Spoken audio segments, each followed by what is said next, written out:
Karacalar Diyarbakır'ın hali işte. Diyarbakır'ın hali bu işte. Karayolların canı sağ olsun.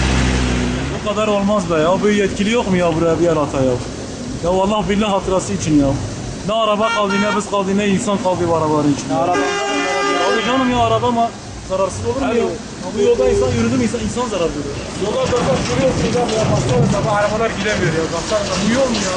Türkiye'nin hangi yerinde bu yol var ya? Yetkililerin sesini duyuruyoruz abi, görüyor musun? Yolun halini görüyor musun? Rezilliktir ya. Bu abi kimin olacak? Bizim partide sıkıntısı. Kimin olacak? Çocuklarımızı binanın sakinleri günde bir vatandaş işte kendi arabasıyla götürüp okula bırakıyor. Ancak o şekilde yapabiliriz. Ki geçen hafta benim çocuğum mesela araba olmadığı için bu yolda yürümüştü. Okul müdürü çocuğu neredeyse dışarı atacakmış.